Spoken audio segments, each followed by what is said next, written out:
Today I'm going to tell you the story of this Ranchero and how I made the camper that I put in the back.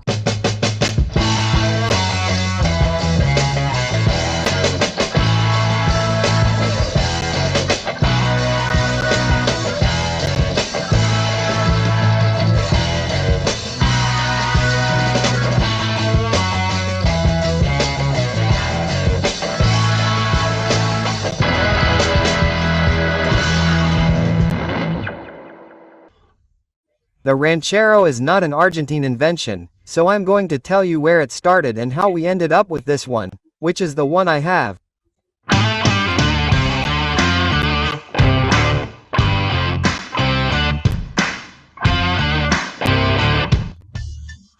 The first Ranchero came out in 1957 in the United States and was based on the Ford Falcon.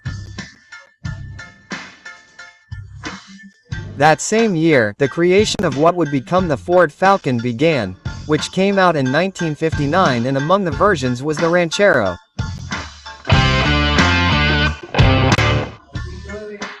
In 1962, it began to be manufactured in Argentina, although in reality about 5,000 American Falcons were brought to be assembled, which were fitted with upholstery, the battery, the tires, and a couple of other things, and were listed as domestic, but it was the American one with the B-20 rear window, and that's the big difference.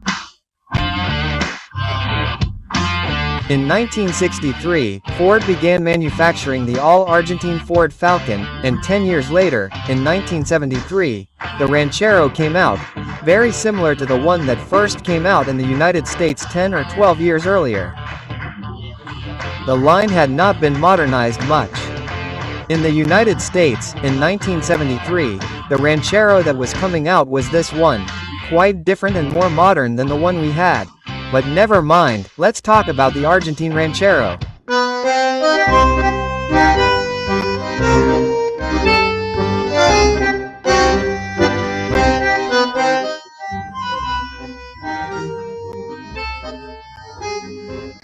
These are the photos that were published in the sale ad of my Ranchero, and I fell in love with it and went to Buenos Aires to get it, and I paid 25,000 pesos back in 2012. When I bought the Ranchero in Buenos Aires, we are almost 2 kilometers from here, and they asked me how I was going to bring it in easy driving. I put gas in it and I come. In fact, I first went to Rosario because I had to look for a disassembled motorcycle that was in a workshop, and that's where I came from. In other words, I drove more than 2,000 kilometers to test the Ranchero. I'll also tell you that in those 2,000 odd kilometers, the Ranchero, which looked so nice in the photos and ran perfectly because it really ran very well, used like, I don't know, 6.7 L of oil. It seems that the little engine was worn out, so the first task I had to do on my Ranchero was to repair the engine someday.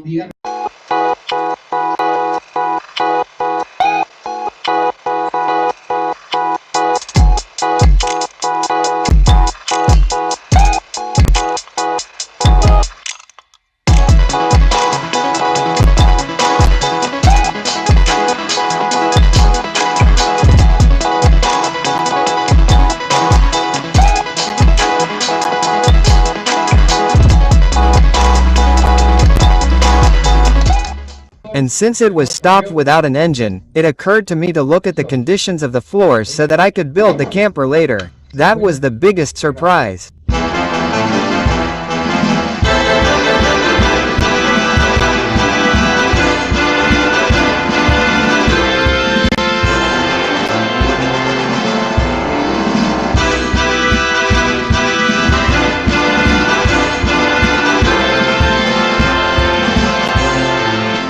When I discovered all this, I had to take it to another workshop where a friend who builds structures, race cars, and other things. He made all the new floors for me and also reinforced the structure to support the weight and make the compact part of the car more solid.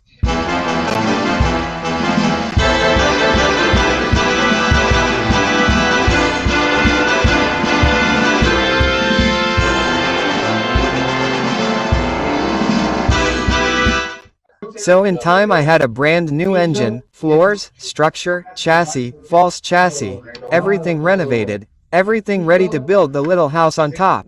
And that's how it came into my garage, and I started working to make something similar to this.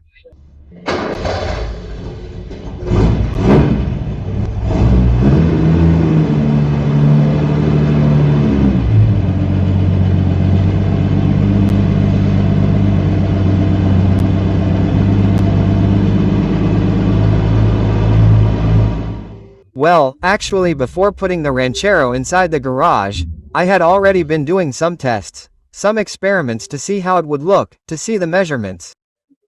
That's why I also made this model that you may have seen on a ranch that I bought, which is very similar to mine, to see the proportions, how it looked, and to have a more or less idea of what I was going to do.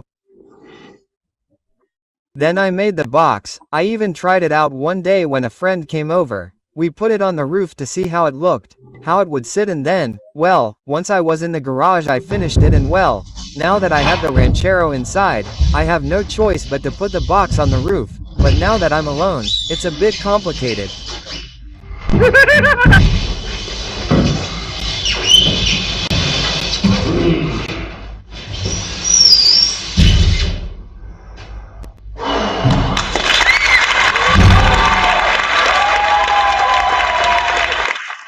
Another thing I did before I prefabricated, let's say, are the walls that I made on phenolic. The beams are made of wood. I put an insulator on it, which is isolant, which is used for roofs, which has aluminum on both sides, and the outside of the cabin is made of half-inch tongue and groove board that is fixed with wood fixative and then has several coats of synthetic enamel, and I hope that with that it will be waterproof. And if not, well, we'll see what I can come up with to keep the water from getting inside.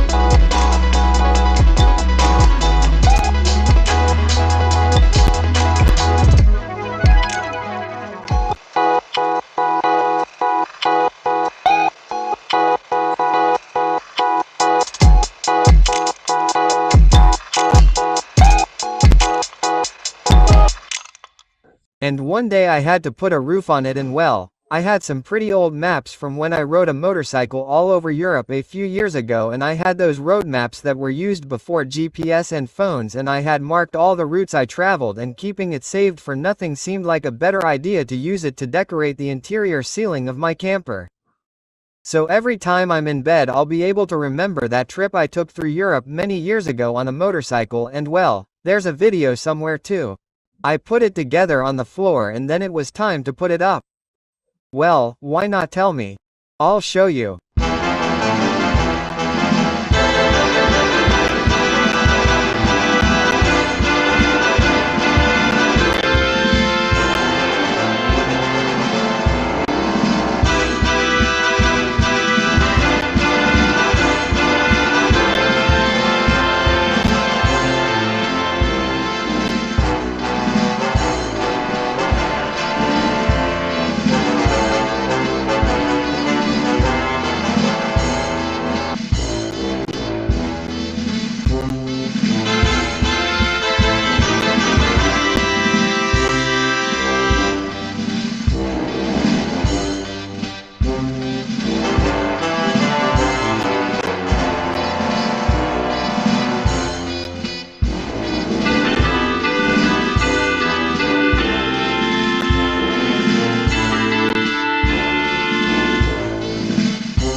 And there came a day when that rancher had to go out that door and we went out into the street.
And finally there came a day when, well, let's see if we can start it up and go for a ride to see how it behaves with all this on top, because this is an experiment.